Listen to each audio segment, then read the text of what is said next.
అమరుల గారి నాయకత్వం, అమరుల గారి నాయకత్వం, జై తెలుగుదేశం, జై తెలుగుదేశం, ఐక్యత, ఐక్యత.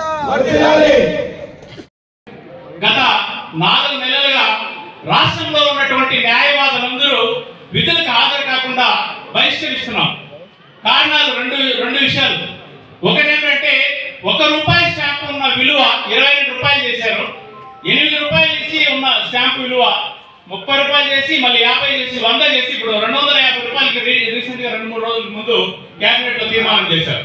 ఇంకో అతి దరిద్రమైన, అతి ఘోరమైన, అతి నీచమైన చట్టం తయారు చేశారు, భూ హక్కు చట్టం అని. ఆ భూ హక్కు చట్టం కానీ అమలైతే మన భూములు కానీ, మన ఇల్లు కానీ, మన స్థలాలు కానీ మనకు ఉంటాయో లేదో, దక్కుతాయో దక్కువ అనేది గ్యారంటీ లేదు. ఎందుకంటే ఇప్పుడు రెవెన్యూలో దాదాపు 30 రకాల రెవెన్యూ రికార్డులు ఉన్నాయి. A1 రిజిస్టర్ కానీ, 1B అడంగలో పాస్బుక్ ఏదో తీసుకెళ్తే మనం బ్యాంకులో లోన్ తీసుకోవడం కానీ ఏదో ఒక మన అవసరానికి తీసుకునే అవకాశం ఉంది. ఈ కొత్తగా ఈ జగన్మోహన్ రెడ్డి గారు తెచ్చినటువంటి భూ హక్కు చట్టం ద్వారా అది కానీ ఆల్రెడీ అమలుకి జీవో ఇచ్చేశారు, యాక్ట్ కూడా పాస్ చేశారు. అది అక్టోబర్ 31 నుంచి అమలులోకి వచ్చిందని కూడా చెప్పారు. ఆ అమలులోకి వస్తే 2 సంవత్సరాలు అంటే తహసీల్దారు రెవెన్యూ ఏం చెప్తే ఏం ఆర్డర్ పాస్ చేస్తే అదే ఫైనల్. దాని మీద పక్కన ఉండే మన దగ్గరలో ఉండే సివిల్ కోర్టుకు పోయడానికి లేదు, జిల్లా కోర్టుకు పోయడానికి లేదు. ఏమన్నా ఉంటే హైకోర్టుకు పోవాలి. హైకోర్టుకు పోవాలంటే కూడా జిల్లా స్థాయిలో ట్రిబ్యునల్ పెడతారంటే ఆ ట్రిబ్యునల్ ఉండేది ఎవరంటే రెవెన్యూ అధికారులు. ఇప్పటికే మీకు తెలుసు, 1B అడంగల్ కావాలన్నా, ఒక మ్యూటేషన్ కావాలన్నా, ఒక సర్వే కావాలన్నా వాళ్ళ చుట్టూ ఎన్ని రోజులు తిరుగుతున్నాం, ఎంత డబ్బులు ఖర్చు పెడుతున్నాము అనేది ప్రతి ఒక్క రైతుకి తెలుసు. ఇక మరి ఈ చట్టం మీద అమలైతే 2 సంవత్సరాల లోపల నోటిఫికేషన్ ఇచ్చిన 2 సంవత్సరాల లోపల ఏదైనా అబ్జెక్షన్స్ ఉంటే జిల్లా ట్రిబ్యునల్ అధికారికి విన్నవించుకోవాలంట. ఇప్పుడు ఫర్ ఎగ్జాంపుల్ కింది కోర్టు నుంచి సుప్రీం కోర్టు వరకు ఏదైనా కేసు ఉంటే వాళ్ళ నోటిఫికేషన్ ఇచ్చిన 7 రోజుల్లో వాళ్ళ దగ్గరికి పోయి ఒక సర్టిఫికేట్ తీసుకొచ్చి ఆ కోర్టులో ప్రవేశపెట్టాలి. అట్లా వేయకపోతే ఆ 7 రోజుల్లో ఆ టైటిలింగ్ ఆఫీసర్ కానీ మనకు కానీ సర్టిఫికేట్ ఇవ్వకపోతే దాని మీద కేసు జరిపించుకునేదానికి మనకు అవకాశం కోల్పోతాం, ఆ భూమి మీద రైట్ కోల్పోతాం. 2 సంవత్సరాలు ఎక్కడైనా మనం మైసూరుకో లేదా బెంగళూరుకో విదేశాలకో ఒక ఆస్తి కొనుగోలు చేసి వెళ్ళిపోయినా ఉంటే మనం వచ్చే లోపల ఆ ఆస్తి ఒక పేరు మీద రికార్డ్ చేసుకుంటే ఆ పూర్తి ఆస్తి వాళ్ళకి అవుతుంది కానీ మనకు కాదు. ఇలాంటి ఘోరమైన చట్టం పెట్టారు. దీనికి 4 నెలలుగా మేము బాయ్కాట్ చేస్తున్నాం.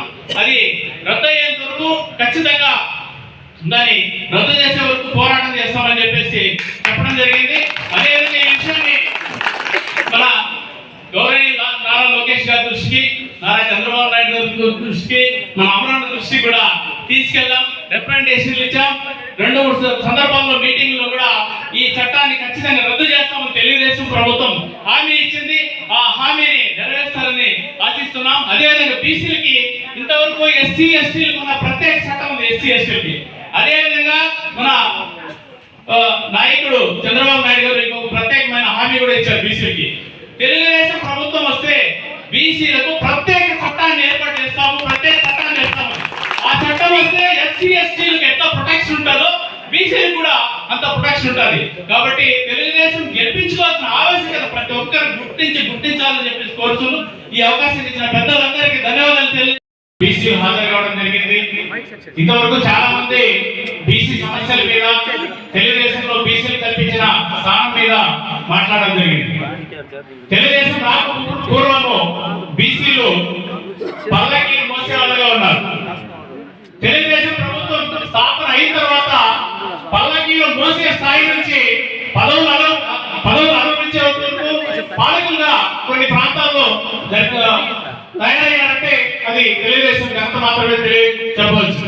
ఎందుకంటే చాలా మంది దాదాపు 140 బీసీ కులాలు ఉన్నటువంటి ప్రతి కులానికి తెలుగుదేశంలో ఏదో విధంగా అవకాశం కల్పించి కార్పొరేషన్ పరంగా కానీ, లోన్ పరంగా కానీ, ఆదరణ కార్యక్రమంలో కానీ ఎన్నో విధాలు ఏదో ఒక ప్రతి బీసీ లబ్ధి పొందిన కులం ఏది లేదు. బీసీలు పొందని కులం ఏది లేదు బీసీలు. అలాంటి బీసీలు వెన్నెముకైనటువంటి తెలుగుదేశం పార్టీని మనం తిరిగి అధికారంలోకి తెచ్చుకోవాల్సిన బాధ్యత ప్రతి ఒక్కరి మీద ఉంది. ప్రత్యేకంగా గత 5 సంవత్సరాల పరిపాలనకు, గతంలో జరిగిన తెలుగుదేశం పరిపాలనకు ఉన్న వ్యత్యాసాన్ని గ్రామాల్లో మనం చెప్పాల్సిన అవసరం ఎంతైనా ఉంది. ఎందుకంటే పట్టణాల్లో కానీ, నగరాల్లో కానీ పత్రికలు చూసో సోషల్ మీడియాలో టీవీలో చూసో ఈ గత ప్రభుత్వం వల్ల ప్రజలకు ఏం నష్టం జరుగుతోంది, ఏ వర్గానికి ఏం నష్టం జరుగుతోంది, కష్టం జరుగుతోంది, ఎంతమంది హత్యకు గురైనారు, ఎంతమంది నష్టపోయారు, ఏ విధంగా నష్టపోయి స్థానికంగా వదిలేసి వేరే ప్రాంతాలకు వెళ్ళిన విషయం కూడా మనకు అందరికీ తెలిసిందే. కానీ ఆ విషయాన్ని మనం గ్రామీణ ప్రాంతాలకి వాళ్ళు ఎంతసేపు తెలియదు. ప్రభుత్వం ఏమన్నారంటే మేము ఉచిత పథకాలు ఇస్తున్నాం, ఈ ఉచిత పథకాలే మమ్మల్ని గెలిపిస్తాయనే ఒక దృఢ సంకల్పంతో వాళ్ళు ఉన్నారు. కాబట్టి తెలుగుదేశంలో ఇచ్చిన పథకాలకి ప్రస్తుతం వాళ్ళు ఇచ్చిన పథకాలకి వాళ్ళని బెదిరించే విధంగా ఉన్నారు. కాబట్టి గ్రామాల్లో మనం చైతన్యం చేయాల్సిన అవసరం ఎంతైనా ఉంది. ఎందుకంటే గ్రామీణ ప్రాంతాలకి బయట ఏం జరుగుతోంది టీవీలు చూడడం వాళ్ళకో లేదంటే ఆన్లైన్ ఫోన్లు ఏమో వాళ్ళకు అన్ని విషయాలు తెలియకపోవచ్చు. కాబట్టి ప్రతి ఒక్కరికి ప్రజెంట్ గవర్నమెంట్ లో మనం ఏం నష్టపోయాం, గతంలో ఏం లాభం పొందాం, మళ్ళీ గవర్నమెంట్ రావాలంటేనే మనం లబ్ధి పొందాలన్నా లేదంటే మనం బాగుపడాలన్నా బీసీలు కానీ గ్రామాలు కానీ బాగుపడాలంటే ఖచ్చితంగా తెలుగుదేశానికి మనం గెలిపించుకోవాల్సిన అవసరం ఎంతైనా ఉందనేసి వాళ్ళకి మనం కనీసం ఒకరు ఇద్దరు ముగ్గురు నలుగురినైనా మనం చైతన్య పరిస్తే ఆటోమేటిక్ గా స్ప్రెడ్ అయ్యేదానికి అవకాశం ఉంది. ఎందుకంటే పట్టణాల్లో జరిగేటంటే పల్లెల్లో జరిగేది ప్రతి ఒక్కటి మనం చూస్తున్నాం. గతంలో ఒక ఇల్లు కట్టుకోవాలంటే ఇసుక జల్లు ఎక్కడ దూరం పోయాలో మన ప్రాంతంలోనే మన పల్లెల్లోనే ఆ వంకల్లోనో వాగుల్లోనో నదుల్లోనో తెచ్చుకొని ఇల్లు కట్టుకునేవాళ్ళు. ఈ రోజు ఏ గ్రామంలో అయినా సరే ఉచితంగా ఇసుక దొరుకుతుందే చూడండి, జల్లి దొరుకుతుందే చూడండి. చివరికి చెప్పుకోవద్దు, శ్మశానాల్లో ఉన్న ఇసుక కూడా దోచేస్తారు. ఎంత ఘోరం అంటే శ్మశానాలు కూడా దొంగతం చేసి శ్మశానాల్లో ఉండే మట్టిని ఇసుకను కూడా దోచేస్తున్నారంటే ఎంత నీచంగా ఈ ప్రభుత్వం పాలిస్తున్నారో, ఆ పార్టీలో ఉన్న కార్యకర్తలు ఏ విధంగా దౌర్జన్యంగా ఉన్నారో మనం అందరం కట్టినట్టు మనం చూస్తున్నాం.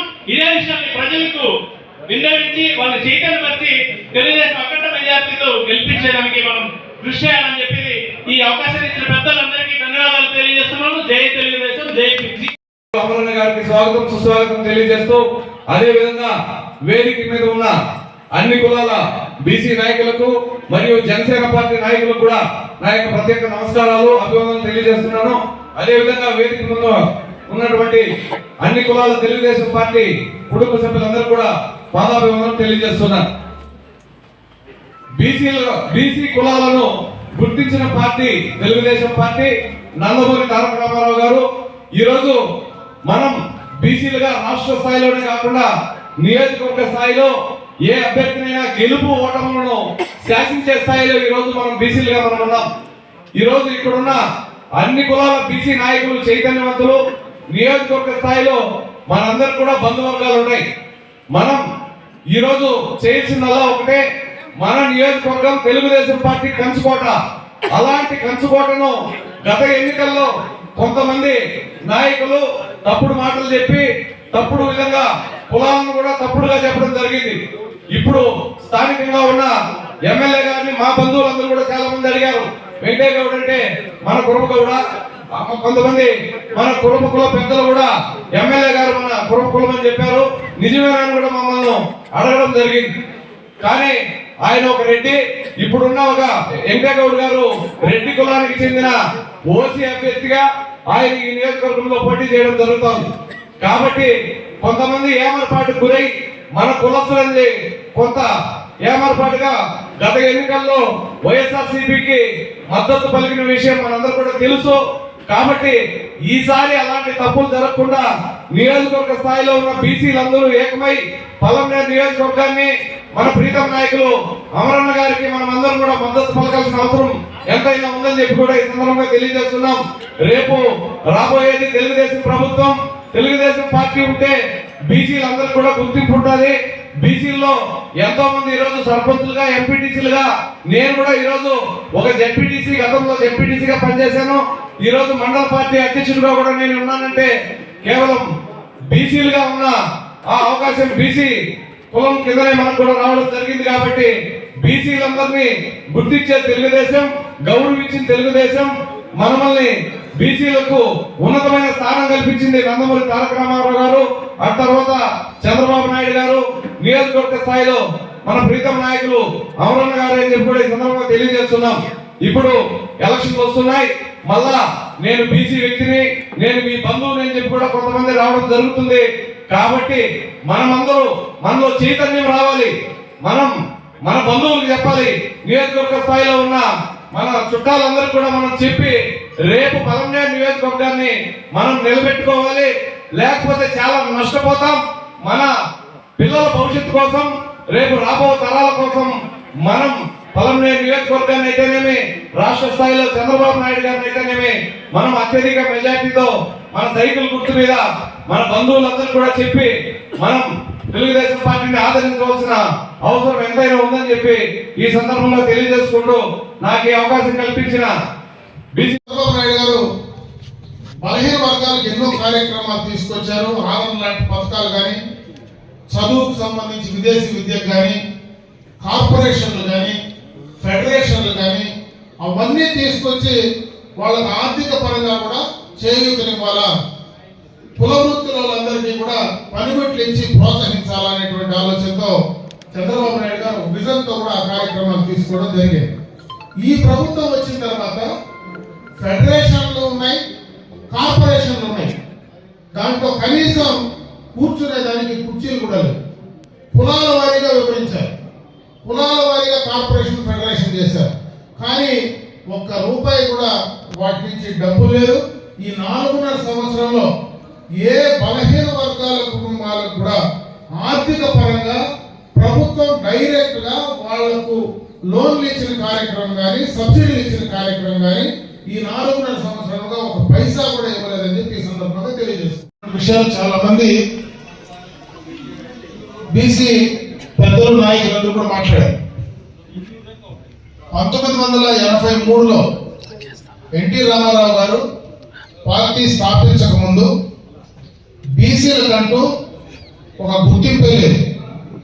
ఆయన పార్టీ స్థాపించిన తర్వాతనే బలహీన వర్గాలకు ఒక గుర్తింపు తీసుకొచ్చినటువంటి మహానాయకుడు నందమూరి తారక రామారావు గారు తెలుగుదేశం పార్టీ చెప్పి సందర్భంగా తెలియజేస్తున్నారు. ఆయన ఆలోచనలన్నీ అటు రాజకీయ పరంగా కానీ, సామాజిక పరంగా కానీ, ఆర్థిక పరంగా కానీ బలహీన వర్గాలను ముందుకు తీసుకురావాలనేటువంటి ఆలోచనతోనే ఆ రోజు ఆయన కార్యక్రమాలు తీసుకొచ్చి రావడం జరిగింది. ముఖ్యంగా స్థానిక సంస్థల ఎన్నికల్లో 34% రిజర్వేషన్స్ ఆ రోజు ఎన్టీ రామారావు గారు తీసుకొచ్చారు. ఆ తర్వాత ఆ రిజర్వేషన్లు ఈ ప్రభుత్వంలో దాదాపు 10% తగ్గించి 24% కుదించడం జరిగిందని చెప్పి కూడా ఈ సందర్భంగా తెలియజేసుకుంటాం. ఆ రోజు నుంచినే బలహీన వర్గాలకు సంబంధించినటువంటి వాళ్ళు అటు మండలాధ్యక్షులుగా కానీ, జడ్పీటీసీలుగా కానీ, జిల్లా పరిషత్ చైర్మన్లుగా కానీ, గ్రామ పంచాయతీ సర్పంచులు కానీ, ఎంపీటీసీలుగా ప్రజలతో కనపడేటువంటి పరిస్థితి ఎప్పుడు వచ్చిందంటే ఎన్టీ రామారావు గారి హయాం నుంచినే ఈ కార్యక్రమం మొట్టమొదటగా బీజం వేసింది Telugu Desam party chief justice Nandamuri Taraka Rama Rao గారు. ఆ మహానుభావుని బలహీన వర్గాలు ఎప్పటికీ కూడా జోగిరావు పిల్ల ఆ రోజు ఏ రకంగా బలహీన వర్గాల కోసం పోరాడాడో ఆ తర్వాత మనం పూజించాల్సినటువంటి వ్యక్తి ఎన్టీ రామారావు గారు అని చెప్పి సందర్భంగా తెలియజేస్తున్నారు. బీసీలు ఎవరైనా పిల్లలు బయట దేశాల్లో చదువుకోవాలంటే గతంలో అయితే వాళ్ళకి ఆర్థిక సహాయం అందించేటువంటి ప్రభుత్వం దాన్ని కూడా తీసివేసి అటువంటి బయటకు వెళ్ళి చదువుకునేటువంటి అవకాశాన్ని బీసీలు పిల్లలు భవిష్యత్తుగా ఎదగడానికి ఉండేటువంటి అవకాశాలన్నీ కూడా ఈ ప్రభుత్వం జగన్మోహన్ రెడ్డి గారు తీసివేయడం జరిగిందని చెప్పి సందర్భంగా తెలియజేసుకుంటున్నారు. అదే కాకుండా బలహీన వర్గాలకు సంబంధించినటువంటి నాయకులు ఎంతో మందిని పొట్టను పెట్టుకున్నటువంటి జగన్మోహన్ రెడ్డి ప్రభుత్వం దాదాపు 75 మందిని ఈ మధ్య కాలంలో హత్య చేసినటువంటి పరిస్థితి కూడా ఈ సందర్భంగా గుర్తు చేస్తా ఉన్నా.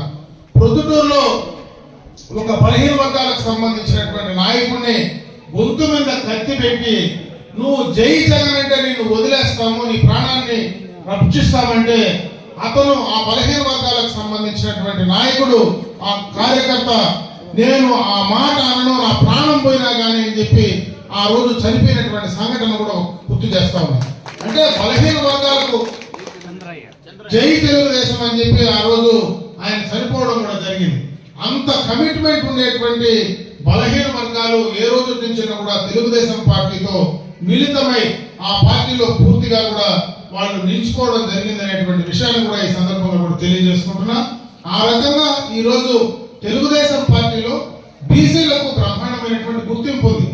ఆ రోజు నుంచి కూడా ఈరోజు రాష్ట్ర అధ్యక్షుడు కావచ్చు, అదేవిధంగా మనం ఇచ్చినటువంటి చైర్మన్లలో దాదాపు బలహీన వర్గాలకు సంబంధించినటువంటి వాళ్ళని టీటీడీ చైర్మన్ చేశాం.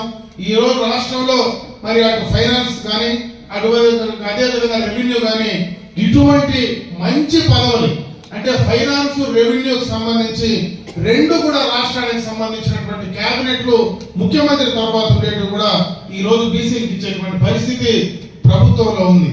దీన్ని బట్టి చూస్తే తెలుగుదేశం ప్రభుత్వం పూర్తిగా బలహీన వర్గాల కోసం అండగా ఉంటుంది, వాళ్ళకు రాజకీయ పరంగా అవకాశాలు కల్పిస్తుంది అనేటువంటి విషయాన్ని ఈ సందర్భంగా మీ దృష్టికి తెచ్చేటువంటి ప్రయత్నం నేను చేస్తున్నా. అదేవిధంగా మన నియోజకవర్గంలో కూడా రేపు ఎప్పుడైనా మనకు అధికారం వచ్చిన తర్వాత ఖచ్చితంగా కూడా అధికారాన్ని ఆ రకంగా పంచడానికి ఖచ్చితంగా కూడా నేను మీ బాధ్యత తీసుకొని చేస్తానని చెప్పి ఈ సందర్భంగా మీ అందరికీ కూడా తెలియజేసుకుంటూ ఇంకా చాలా కార్యక్రమాలు ఈరోజు బలహీన వర్గాలకే కాదు ఈరోజు రాష్ట్ర వ్యాప్తంగా అన్ని రకాలుగా ఈ ప్రభుత్వం వచ్చిన తర్వాత పూర్తిగా కూడా అన్యాయం అయిపోయేటువంటి పరిస్థితి ఉంది. ఈ రోజు నా బీసీలు, నా ఎస్సీలు, నా మైనారిటీలు అని చెప్పేటువంటి జగన్మోహన్ రెడ్డి ఈ రాష్ట్రాన్ని పూర్తిగా కూడా అన్యాయంగా అంధకారం పెట్టేటువంటి పరిస్థితి ఉంది. వంచేటువంటి కార్యక్రమం, నిత్యావసర వస్తువులు ధరలు పెంచారు. ఈ రోజు అన్ని రకాలుగా కూడా మరి ఈ ప్రభుత్వం విఫలమైనటువంటి సందర్భాన్ని ఒకసారి గుర్తు చేస్తా ఉన్నా. అందుకే మీరందరూ కూడా ఏకతాటి పైన ముందు నడవాల్సినటువంటి పరిస్థితి, ఆ బాధ్యత మీరు తీసుకోవాలని చెప్పి ఈ సందర్భంగా కూడా ఒకసారి మీకు గుర్తు చేస్తా ఉన్నా. ఈ జైహోబీసీ కార్యక్రమం ద్వారా అందరం కూడా తెలుగుదేశం పార్టీలో మిళితమైనటువంటి కార్యకర్తలు, నాయకులు కూర్చొని మనం మాట్లాడుకునే దానివల్ల పెద్దగా ఉపయోగం ఉంటుందని నేనైతే అనుకోవడం లేదు. ఈ సందర్భంగా ఇక్కడ ఉన్నటువంటి నాయకులందరికీ కూడా నేను సూచన చేయదలిచాను. ఎందుకంటే ఈ రోజు ఈ కార్యక్రమం ద్వారా ఎవరైతే పార్టీలతో సంబంధం లేకుండా మరి సపరేట్ గా వాళ్ళైతే నాయకులుగాను ఏ పార్టీకి సంబంధించి లేనటువంటి వాళ్ళు ఉంటారో, కుల సంఘాలకు సంబంధించినటువంటి పెద్దలు ఉంటారో, వాళ్ళతో ఆ కులానికి సంబంధించినటువంటి పెద్దలు కూర్చొని మాట్లాడి వాళ్ళని పార్టీ పరంగా మనం తీసుకోగలిగితే మనకు ఉపయోగకరంగా ఉంటుంది. ఎందుకంటే మనం తెలుగుదేశంలో ఉండేవాళ్ళు మళ్ళీ ఇదే కార్యక్రమాలు పదే పదే మనం చెప్పుకునే దానివల్ల ఈ మనకేం పెద్దగా ఫలితం ఉండేటువంటి అవకాశం ఉండదని చెప్పి కూడా ఈ సందర్భంగా మీకు తెలియజేసుకుంటూ, అలా కాకుండా ఈరోజు కుల సంఘాలకు సంబంధించి, కుల పెద్దలకు సంబంధించి ఆ కులంలో ప్రభావితం చేయగలిగినటువంటి వ్యక్తులు ఎవరైతే ఆ ప్రాంతంలో ఉంటారో వాళ్లతో మన పార్టీలో ఉండేటువంటి నాయకులు కూర్చొని ఆ సమావేశాలు ఏర్పాటు చేసి అక్కడ వాళ్ళందరినీ కలిసికట్టుగా మనం ఒప్పించుకోగలిగితే, పార్టీ పట్ల ఆకర్షితులు చేయగలిగితే ఖచ్చితంగా కూడా మనకు ఉపయోగకరంగా ఉంటుందనేటువంటి విషయాన్ని గుర్తించి ఆ కార్యక్రమాన్ని ఆ రకంగా చేయమని చెప్పి నేను మీకు అందరికీ కూడా తెలియజేసుకుంటూ, ఈ రోజు చాలా మంచి కార్యక్రమం. ఈ రోజు ఈ మండలాలు 3 మండలాలు కలిసి ఈ జైహోబీసీ కార్యక్రమాన్ని విజయవంతం చేసినటువంటి ప్రతి ఒక్క బీసీ సంఘ సభ్యులందరికీ కూడా మనస్ఫూర్తిగా ధన్యవాదాలు తెలియజేసుకుంటూ సెలవు తీసుకున్నా. జై హింద్, జై తెలుగుదేశం, జై జనసేన.